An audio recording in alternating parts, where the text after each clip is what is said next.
Hello guys, welcome to Kadir Media once again. My name is Gulshan Jha. Friends, NEET PG 2023 MCC round 1 counselling की result आज 7th of August by evening और bye night publish हो जाएगी। सो एक बार जब result आएगी तो उसके बाद आपको किस प्रोसेस से गुजरना है, आपको क्या क्या चीज़ें करनी है, उस पर आज हम बेसिकली डिस्कशन करेंगे।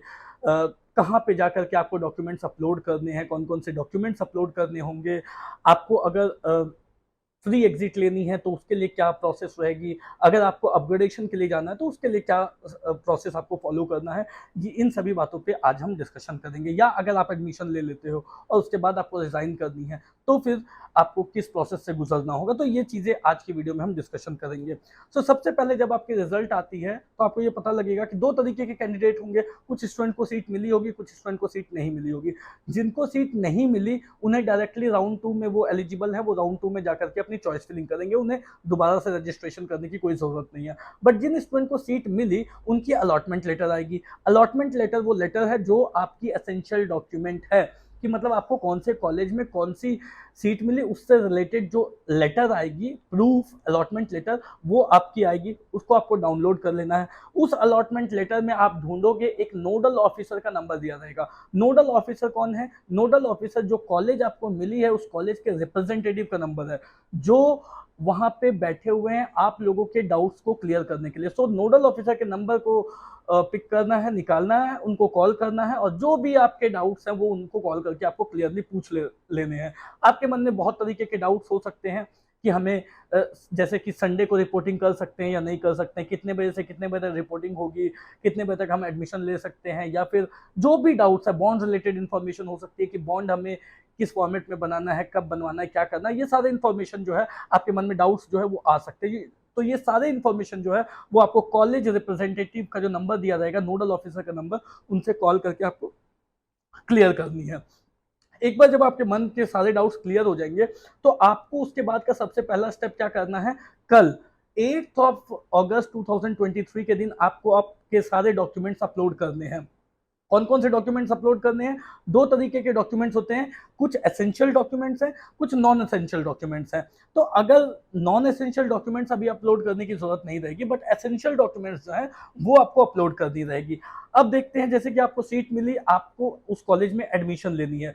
हो सकता है आप उस जो आपको सीट मिली उससे आप फुल्ली सेटिस्फाइड हो, या ऐसा भी हो सकता है कि आप उससे हाफ सेटिस्फाइड हो। अगर आप उससे फुल्ली सेटिस्फाइड हैं और आपको अपग्रेडेशन में नहीं जाना है तो सिंपल आपको जो है वो कॉलेज में जाकर के फिजिकली रिपोर्ट करनी है और जो है फिजिकली रिपोर्ट करनी है, एडमिशन प्रोसेस को कंप्लीट करनी है और क्लासेस स्टार्ट करने हैं। वो आपको वहाँ पे पूछ लेनी है कि क्लासेस कब से स्टार्ट होंगी, तो वो आपको इन्फॉर्म करेंगे। बट वैसे स्टूडेंट जो हाफ सेटिस्फाइड हैं बट इस सीट को खोना नहीं चाहते, वो अपग्रेडेशन में जाना चाहते हैं, उनको दिए गए टाइम इंटरवल में कॉलेज जाना है, अपनी फिजिकली रिपोर्टिंग करनी है, डॉक्यूमेंट्स सबमिट करने हैं, फर्स्ट ईयर की फीस पेमेंट करनी है और एडमिशन प्रोसेस को कंप्लीट करना है। एडमिशन प्रोसेस को कंप्लीट करने के दौरान आपको वहां कॉलेज में इन्फॉर्म करना है कि हम अपग्रेडेशन में जाना चाहते हैं, राउंड 2 में हम दोबारा से बेटरमेंट के लिए, बेटर सीट के लिए चॉइस फिलिंग करना चाहते हैं। आप ये विलिंगनेस वहां पे दोगे और उसके बाद फिर राउंड 2 में जब आपकी एडमिशन कंप्लीट हो जाएगी वहां पे, तो राउंड 2 में आकर के आप दोबारा से चॉइस फिलिंग करोगे for betterment, for better seat. तो ये आपके लिए स्टेप रहेगी, प्रोसेस रहेगी। और जिनको फ्री एग्जिट लेनी है उनको कुछ भी करने की जरूरत नहीं है, ना उनको डॉक्यूमेंट अपलोड करने की जरूरत है, ना उनको कॉलेज जाके रिपोर्ट करने की जरूरत है।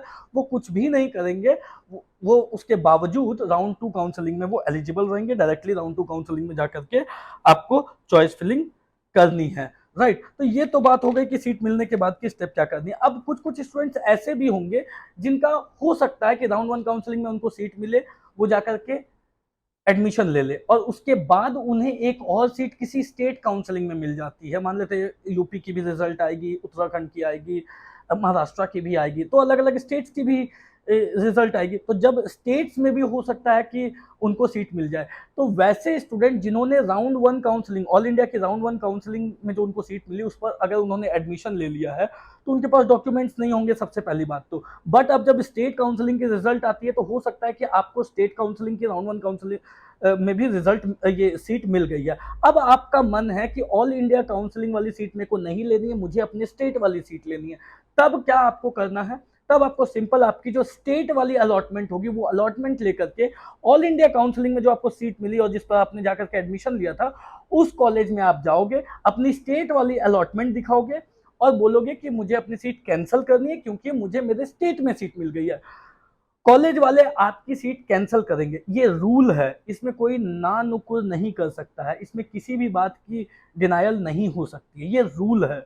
इस रूल से कॉलेज को भी गुजरना पड़ेगा और मानना होगा, इस बात को याद रखें। आपको कॉलेज जाना है, अपनी अलॉटमेंट लेटर दिखानी है स्टेट वाली, आपकी सीट को वो कैंसिल करेंगे, आपके डॉक्यूमेंट्स वापस करेंगे, आपकी फर्स्ट ईयर की फीस वापस करेंगे। फीस जो है वो हो सकता है 1-2 घंटे 3 घंटे या 1 दिन का टाइम भी ले ले वापस करने में, तो आपकी फीस वापस करेंगे, आपके डॉक्यूमेंट्स वापस करेंगे, आपको वापस से स्टेट वाली जो सीट मिली है उस कॉलेज में जाकर के अपनी एडमिशन प्रोसेस को इसी तरीके से कंप्लीट करना है।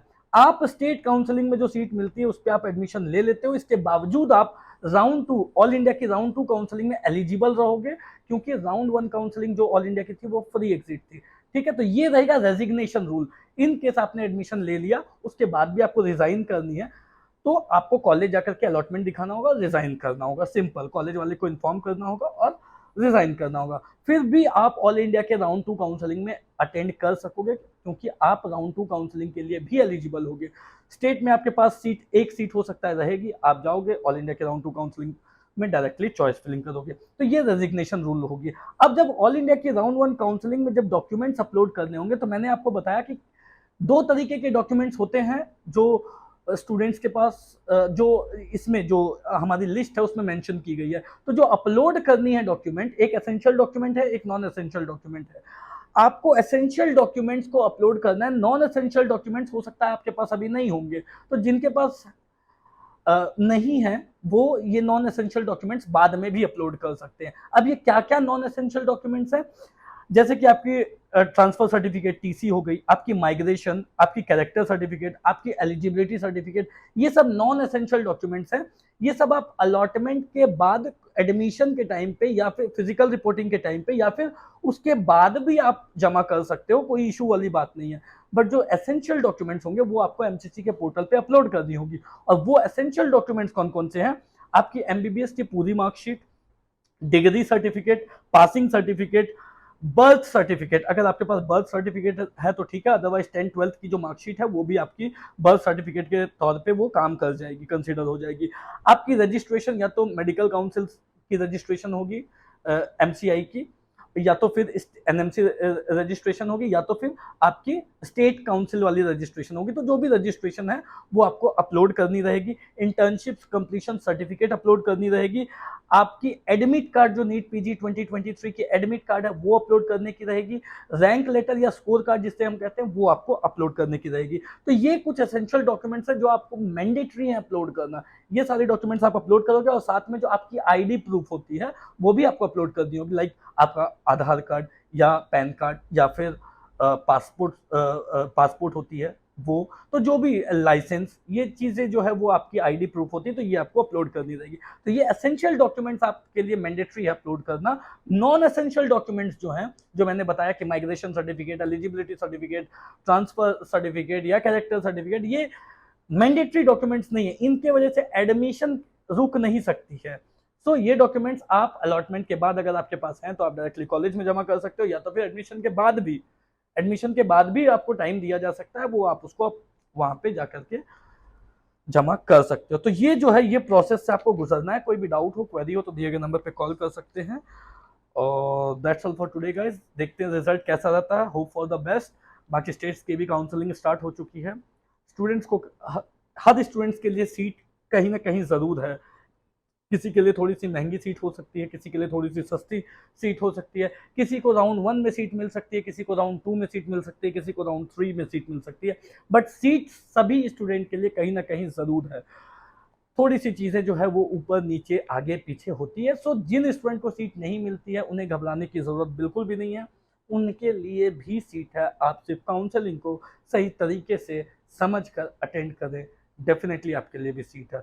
और जो स्टूडेंट्स अभी क्वालिफाई नहीं हुए हैं, रिवाइज कट ऑफ का वेट कर रहे हैं, सीट उनके लिए भी है। सो वेट करें, ऑल इंडिया कोटा राउंड 2 की रिजल्ट आने के बाद रिवाइज कट ऑफ पब्लिश की जाएगी, तब आपको ये देखना है कि आप उसमें क्वालिफाई होते हो या नहीं होते हो। अगर आप क्वालिफाई होते हो तो आपको काउंसलिंग अटेंड करना है, अगर आप क्वालिफाई नहीं होते हो इन दैट केस आपको नेक्स्ट ईयर के लिए पढ़ाई स्टार्ट करनी है। अगर आपके मार्क्स ज़्यादा कम है तो बेटर रहेगा कि आप अभी से पढ़ाई स्टार्ट कर दो। अगर आपको ऐसा लगता है कि वो मार्क्स, क्वालिफाइंग मार्क्स उतनी कम नहीं हो पाएगी, तो आप अभी से ही पढ़ाई स्टार्ट कर दो, rather than wasting your time. That's all for today guys, thank you so much.